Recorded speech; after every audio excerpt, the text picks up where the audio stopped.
deputado Luiz Lima, da Tribuna, apontou o absurdo de a Câmara dos Deputados ter uma comemoração da redemocratização do país, enquanto o Brasil tem presos políticos e parlamentares perseguidos. Ele disse: hoje, 40 anos depois, a democracia está mais fragilizada. Há um desequilíbrio entre os poderes em que a vaidade toma toda a razão de um juiz, de um ministro, que deveria tomar uma decisão baseada na própria justiça e na Constituição. Isso não acontece. Luiz Lima mencionou a perseguição ao deputado Eduardo Bolsonaro e a prisão do então deputado Daniel Silveira, lembrando que a prisão de Silveira foi confirmada pela própria Câmara dos Deputados. O deputado lembrou ainda as absurdas condenações a pessoas com relação com o 8 de janeiro, comparando com a impunidade para outros crimes semelhantes. Ele apontou que mesmo parlamentares de esquerda concordam que o Supremo Tribunal Federal está passando dos limites. Luiz Lima disse: o que nós observamos aqui no 8 de janeiro foi um poder judiciário representado pelo STF sem a mão na justiça. Hoje nós temos brasileiros presos, assim como Daniel Silveira, que daqui a 20 anos, quando esses ministros não estiverem mais no STF, estiverem chegando aos seus 75 anos de idade, certamente serão indenizadas pelo Estado brasileiro. O deputado Daniel Silveira será indenizado pelo Estado brasileiro.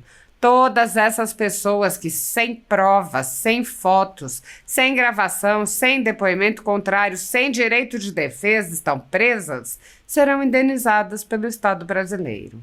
Luiz Lima afirmou: o que está sendo feito hoje é uma guerra política e usando pessoas, as suas vidas, as suas famílias, para ocupar um espaço político no nosso país. Eu sou professor de Educação Física em Copacabana, sou deputado federal há 7 anos, fui secretário nacional de esporte durante o governo Temer e eu nunca testemunhei, nem no lugar mais perigoso do Rio de Janeiro, tamanha agressão à justiça como a que eu tenho observado aqui em Brasília. Lima prosseguiu: hoje é mais arriscado ser um deputado federal e subir nesta tribuna do que ser um cidadão sem mandato, um cidadão, eu diria, quase livre, porque hoje no Brasil não há liberdade. O deputado fez um apelo. Há solução, mas é preciso que o Supremo Tribunal Federal, os 11 ministros que foram escolhidos pelos presidentes da República nos últimos anos, tenham a consciência de que a razão tem que estar na frente da sua emoção e da sua vaidade. O deputado resumiu: 40 anos após a redemocratização, a gente tem menos liberdade, menos transparência política, não entende a regra do jogo. O deputado Sargento Gonçalves, falando em seguida, confirmou: em momentos de crise, há necessidade de expor e conscientizar a nossa população do que tem acontecido com o nosso país. Eu queria aproveitar esse tempo para me solidarizar com o deputado federal Eduardo Bolsonaro, e não apenas com ele, mas também com o povo brasileiro. Infelizmente, a democracia brasileira sangra devido à perseguição política, devido ao estado de exceção, à ditadura da toga, que infelizmente está implantada no nosso país. No dia de hoje, fomos surpreendidos com a informação do deputado Eduardo Bolsonaro de que iria se licenciar por 4 meses, o que na verdade é um exílio, uma informação de exílio nos Estados Unidos. Já temos jornalistas, já temos juíza, já temos vários cidadãos brasileiros exilados fora do Brasil e hoje, infelizmente, um deputado federal. Algo muito grave.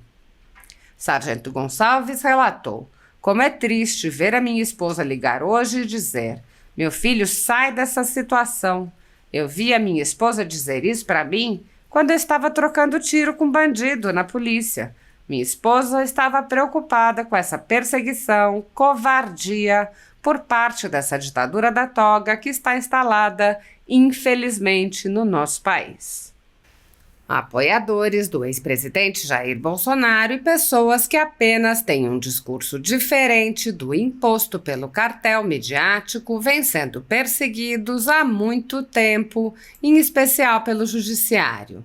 Além dos inquéritos conduzidos pelo ministro Alexandre de Moraes no Supremo Tribunal Federal, também o ex-corregedor do Tribunal Superior Eleitoral, Luiz Felipe Salomão, criou seu próprio inquérito administrativo e ordenou o confisco da renda de sites e canais conservadores, como a Folha Política.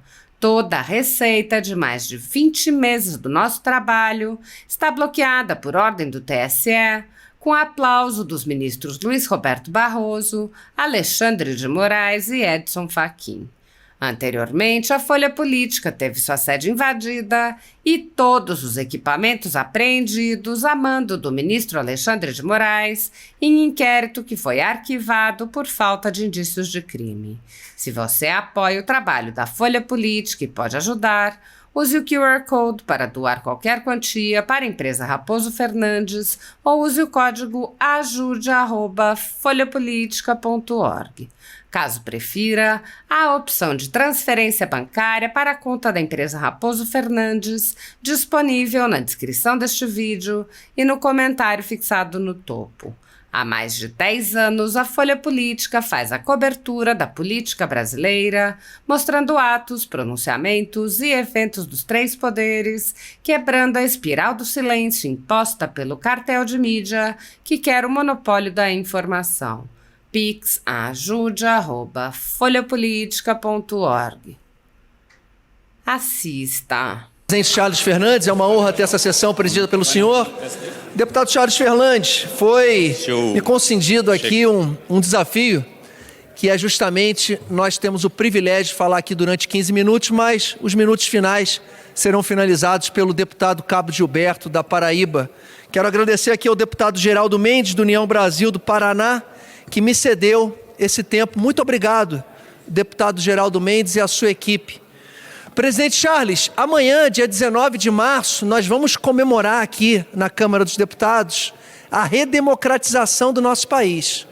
Foi no dia 19 de março de 85 que o presidente José Sarney assume o cargo de presidente do Brasil depois de 21 anos de regime militar.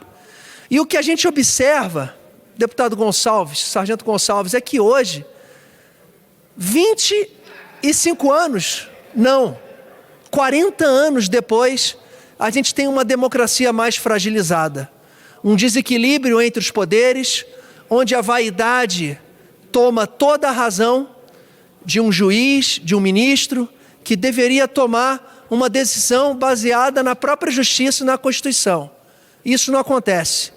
A gente tem o deputado federal Eduardo Bolsonaro, que está nos Estados Unidos, com medo de ser preso, com medo de ter o seu passaporte apreendido, com medo de ser tirado a sua liberdade, como foi tirada do deputado Daniel Silveira, em fevereiro de 21, oficializado pelo Congresso Nacional. Eu vi deputados aqui, 360 deputados, votarem pela manutenção da prisão do Daniel Silveira por crime de opinião. O Daniel não matou, não roubou, não traficou, não agrediu nenhum deputado, não depredou. Ele foi condenado e está preso há 5 anos, desde 2020, por crime de opinião, porque atacou alguns ministros. Com palavras felizes ou infelizes, foram palavras que são garantidas no artigo 53, dando imunidade para qualquer deputado. Então, eu peço a cada brasileiro que faça uma reflexão, não condenando os 360 deputados que votaram pela sua prisão, mas repudiando a decisão de cada deputado, que em fevereiro de 21 fez com que naquele ponto de inflexão todos nós estamos sofrendo hoje por crime de opinião. Essa casa, sargento Gonçalves, é uma casa de diversidade. Se deixasse a Câmara dos Deputados sozinha tomar suas decisões com seu conselho de ética, nós temos deputados de esquerda, deputados de direita, aqui que tem muito mais equilíbrio emocional do que muito ministro do STF. No dia 8 de janeiro, houve uma depredação, assim como houve também em 2017, numa manifestação de esquerda na esplanada dos ministérios, que indivíduos brasileiros, chateados por determinadas direções escolhidas pelo Legislativo e Executivo da época, manifestaram a sua opinião com raiva, com ódio. As duas manifestações foram violentas. Eu diria que a de 2017 foi até mais, porque teve carros incendiados, ministérios depredados, agressão a policiais. As imagens estão aí. É só a gente recapitular, comparar uma manifestação com a outra. Em 2023, no dia 8 de janeiro, brasileiros depredaram bens públicos, depredaram o STF, depredaram aqui o Congresso Nacional. Uma brasileira pichou a estátua ali da Justiça na frente do STF e escreveu "Perdeu o Mané" com seu batom e está aí condenada a 17 anos de prisão. Eu tenho certeza que nenhum dos 513 deputados aqui concordam com isso. Eu não vou dizer o nome de alguns deputados que têm simpatia por mim, eu também tenho, deputados de esquerda que têm ideologia diferente da minha e que falam: Luiz, realmente o STF perdeu a mão. E eu vou dizer por que perderam a mão. Porque eles condenaram essas pessoas, porque essas pessoas, na cabeça deles, atingiram a segurança deles e não a do próximo. Um juiz não pode condenar um criminoso. Se esse criminoso deu um soco na cara do juiz, ele não pode condenar esse ato criminoso em 10 anos, e porque deu um soco na cara do Rafael, do José, condenar 1 ano ou uma prestação de serviço. O que a gente observou aqui no 8 de janeiro foi um poder judiciário representado pelo STF sem a mão na justiça.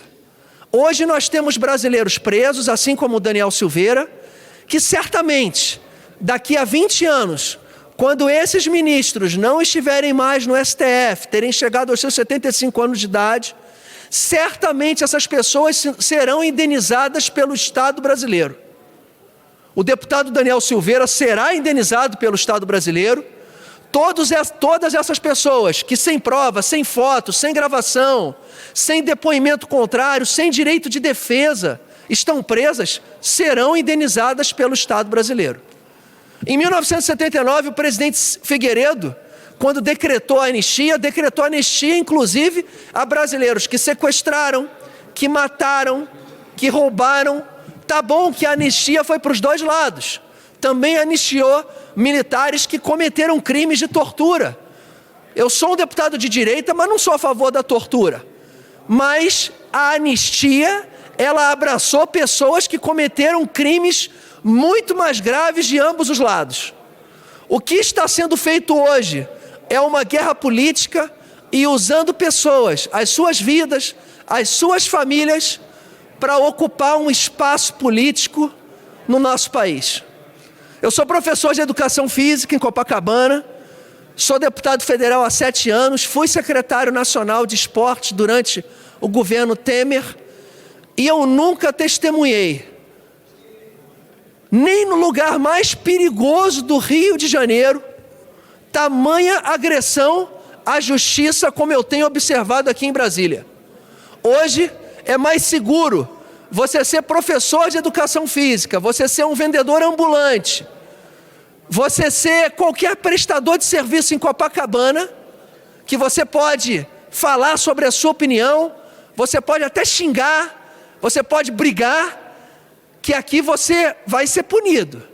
Em Copacabana, as pessoas aceitam mais a sua opinião do que aqui em Brasília. Hoje é mais arriscado você ser um deputado federal e subir nessa tribuna aqui do que você ser um cidadão sem mandato, um cidadão, eu diria que quase livre, porque hoje no Brasil não há liberdade. Em relação à manifestação ontem em Copacabana, domingo, uma manifestação que teve as vozes de todos os brasileiros que estão inconformados com esse governo, não só pela falta de liberdade, pelo grito de anistia, mas pelo valor do arroz, do feijão, da carne, do ovo no supermercado. O poder aquisitivo do brasileiro caiu em 30%. O carioca ontem, que teve que se deslocar da sua casa para Copacabana, só no mês de fevereiro teve um acréscimo no custo de transporte de 4,40%. E aí muitos jornalistas, muitos deputados de esquerda vão falar assim, mas foi menos gente em Copacabana do que no 7 de setembro de 22, e eu estava. E eu posso assegurar que nunca teve tantas pessoas no dia 7 de setembro de 2022, numa manifestação política, como teve naquele ato. Eu trabalho em Copacabana, eu vivo em Copacabana, tenho 47 anos de idade, eu nunca vi a quantidade de pessoas em Copacabana como naquele ano. E nesse ano agora, por que tinha também muitas pessoas? Porque quando o Congresso Nacional cala a voz de um deputado federal, como Daniel Silveira, que teve 1,5 milhão de votos na eleição para Senado, em 2022, esses 1,5 milhão de brasileiros que tiveram a sua voz calada, que votaram num brasileiro para ocupar o cargo de senador, ele ficou na 3ª posição. Essas pessoas desanimam de acreditar no país. Essas pessoas desanimam quando a sua representatividade é cassada. As pessoas desanimam no estado do Amapá quando vê a quantidade de deputados do estado do Amapá que teve a suspensão e a finalização dos seus mandatos, quando a regra do jogo, ela retroage. Então hoje, o meu discurso, ele vai para todos os brasileiros que ainda acreditam nesse país e que há solução, mas é preciso que o Supremo Tribunal Federal, os 11 ministros que foram escolhidos pelos presidentes da República que passaram nos últimos anos, tenham a consciência que a razão, ela tem que estar na frente da sua emoção e da sua vaidade. Com todo respeito aos ministros da STF, eu vejo sargentos da Polícia Militar do Rio de Janeiro com mais equilíbrio psicológico para lidar com o poder do que grande parte dos ministros do STF. Ainda há tempo dos senhores reverem os seus equívocos, os seus erros. E eu gostaria aqui de reafirmar, existem deputados federais, tanto da direita como da esquerda, aqui nesse plenário, que são capazes de entender a diferença um do outro. A Câmara dos Deputados tem o seu próprio Conselho de Ética, pode punir os deputados que porventura venham a ter um desvio de comportamento. A única função do STF é interpretar a Constituição, é estabelecer uma boa relação do Executivo com o Legislativo. Isso não tem acontecido. Então fica aqui o meu recado. 40 anos após a redemocratização, a gente tem menos liberdade, a gente tem menos transparência política, a gente não entende a regra do jogo. Eu vou novamente aqui falar uma frase de um amigo meu no Rio de Janeiro que falou para mim que é bem impactante e que é muito do sentimento popular do carioca e do fluminense. Todos conhecem a Liga Independente das Escolas de Samba do Rio de Janeiro, né, Sargento Gonçalves? Esse amigo virou para mim e falou, é triste o que eu vou falar. Ele falou assim para mim, Luiz, eu confio mais na Liesa do que no STF. Eu vou repetir. Esse meu amigo, com os seus 50 anos de idade, falou, eu confio mais na Liga das Escolas Independentes das Escolas de Samba do Rio de Janeiro do que no STF. Então, é essa percepção que o brasileiro hoje está tendo da justiça. A gente tem no Rio de Janeiro uma série de traficantes, crime organizado, tomando conta de 70% do município do Rio de Janeiro, que já foi capital do Brasil durante 200 anos, barricadas em tudo que é lugar, escolas municipais, são 1.560 escolas, a grande parte dominada pelo crime organizado, traficantes soltos, traficantes sendo idolatrados, não há plano de segurança, o STF intervindo na segurança do Estado do Rio de Janeiro, o Estado do Rio de Janeiro se tornando um Haiti dentro do nosso país. Ou a gente estabelece a ordem, a lei e o que realmente é importante para a gente resgatar esse país. Política econômica do governo é uma catástrofe, articulação política idem, tecnicidade, a gente não vê ministros que detêm o conhecimento específico para dominar aquela pasta. O toma lá da cá, infelizmente político, muito presente na Câmara dos Deputados, muitos deputados preocupados em ocupar cargos, em fazer indicações, e a gente não está preocupado com a governabilidade. Então, eu encerro aqui presidente Charles, cedendo aqui 1 minuto final ao sargento Gonçalves para encerrar aqui esse médio expediente. Acho que o grande tinha 30, né? Mas eu quero agradecer novamente ao deputado Geraldo Mendes, do União Brasil do Paraná, por ter cedido esse tempo, a mim e a toda a sua equipe. E a gente precisa resgatar o Brasil. A gente precisa de um governo mais equilibrado, mais técnico. Infelizmente, o presidente Lula ainda carrega o seu sentimento de anos 70 e 80, totalmente incompatível com os tempos atuais da política brasileira e da política mundial. E a gente deixou um governo que passou com números positivos, com pessoas técnicas, para entregar novamente para um governo político que desde 2003 colabora para levar o nosso país ao caos econômico e ao caos social. Obrigado, presidente Charles. 1 minuto com o deputado Sargento Gonçalves. Agradeço, senhor presidente, agradeço Luiz Lima, deputado Luiz Lima, parabéns pelo discurso, pela explanação.